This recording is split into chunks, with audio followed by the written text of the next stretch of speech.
May banat ang isang opisyal ng Philippine Coast Guard o PCG sa mga Pilipinong magtatanggol sa China sa harap ng panibagong tensyon sa pagitan ng Manila at Beijing. Kaugnay ito sa ang pagharang at pagbomba ng water cannon ng Chinese Coast Guard sa mga barko ng Pilipinas sa Union Shoal sa West Philippine Sea.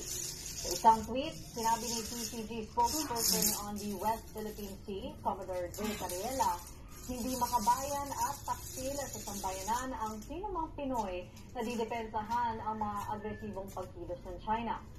Aniya, sa gitna ng mga nangyayari sa West Philippine Sea, mahalagang ipakita ang katapatan sa bayan.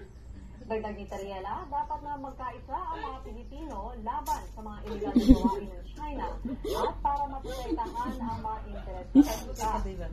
Ito niya, ang yaman ng West Philippine Sea ay para sa Pilipino.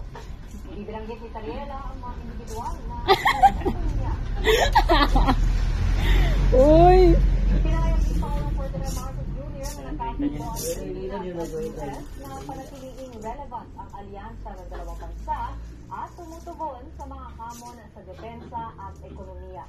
Sa kanyang pulong sa US-ASEAN Business Council meeting sa Malacanang, sinabi ng Pangulo na may natukoy na silang mga konkretong hakbang ni US President Joe Biden.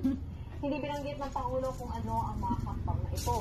Pero patunay aniya ito ng positibong bilateral relations ng Manila at Washington.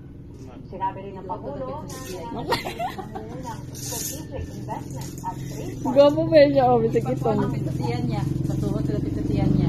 At yan naman nagmamagang balita sa oras Kadot-dot ang dili niya. Ako si Denise Dentay.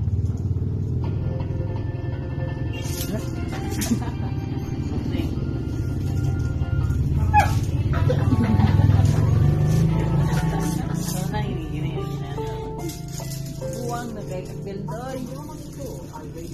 Ito ko rin sa kina sa babaw ng bangko ay nanaog ng ito sila.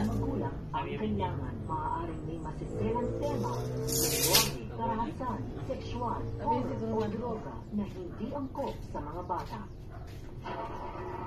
Gwapo kayo.